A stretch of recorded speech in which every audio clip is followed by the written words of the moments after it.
हा, तर या ठिकाणी आपल्याला माहित आहे की बीएमसी ची संभाव्य तारीख काय असू शकते याविषयी आपल्याला आज बोलायचं आहे. का तर आपल्याला माहित आहे का मागच्या 2 दिवसात ऍड पडलेली आहे आणि आता फॉर्म भरायला विद्यार्थ्यांनी सुरुवात केलेली आहे. 9 सप्टेंबर पर्यंत फॉर्म भरण्याची या ठिकाणची डेट आहे. परंतु या एक्झामची साधारणतः तारीख काय असू शकते हे आपण सोर्सेस मधून जी माहिती काढलेली आहे त्याबद्दल मी तुम्हाला बोलणार आहे. आता त्याच्या अगोदर तुम्हाला सांगतो की कालावधी तुमच्याकडे कमी आहे आणि कमी कालावधीमध्ये टीसीएस नुसार जर तुम्हाला तुमचा निकाल पाहिजे तर पाठीमाग आपली प्रचंड सिलेक्शन तलाठी वगैरे एक्झामला झालेले आहे. तर त्या दृष्टीने मी तुम्हाला सांगतो की आपली बॅच सुद्धा आहे. ही बॅच तुम्ही जॉईन करू शकता की ही बॅच तुम्हाला नक्कीच गणित या ठिकाणी बुद्धिमत्ता असेल, जीके असेल, मराठी इंग्रजी असेल तर हे सर्व विषय अत्यंत दर्जेदार पद्धतीने तुम्हाला दिले जात आहेत. बॅच सुरू झालेले आहेत आणि ज्या विद्यार्थ्यांना इच्छा आहे त्यांनी या ठिकाणी बॅच जॉईन करू शकतो. आता त्यानंतर आपण आपल्या मूळ टॉपिक वरती येऊयात की संभाव्य तारीख काय असेल. तर या ठिकाणी लक्षात घ्या, जे आपले सोर्सेस आहेत त्यांच्या म्हणण्यानुसार का तर ही परीक्षा काय एकाच दिवशी होणार नाही.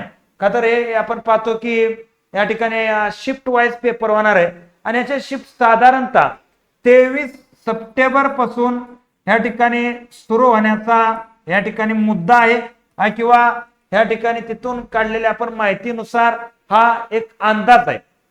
आता या डेटला एक्झाम होणार असं जरी बोललं जात असेल तर आपल्या महाराष्ट्राचा इतिहास आपल्याला माहित आहे की आपल्या एक्झाम ठरलेल्या डेटच्या सुद्धा पुढे जातात, ठरलेल्या डेटच्या सुद्धा कॅन्सल होतात आणि नको त्यावेळेस ते एक्झाम घेतल्या जातात. त्याच्यामुळं इथं थोडं मागं पुढं काय झालं तर या ठिकाणी तुम्ही त्याला मला जबाबदार धरू नका.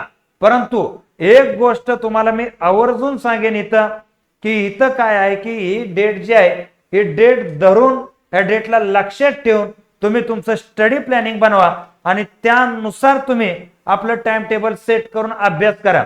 का तर कंबाईनचे एक्झाम जे आपण पाहतो लिपिक वर्गातील विद्यार्थी करतात तर या विद्यार्थ्यांना सध्या कोणती परीक्षा नाही, त्यांच्यासाठी लिपिक क्रायटेरिया पदवीधर लिपिक क्रायटेरिया असणारी परीक्षा ही एकमेव आहे. त्याच्यानुसार तुम्ही प्लॅनिंग करा आणि ह्या प्लॅनिंग मध्ये ह्या ठिकाणी आपली काय मदत असेल, आवश्यकता असेल तर 100% बॅच आहे आणि ती बॅच तुम्ही जॉईन करू शकता.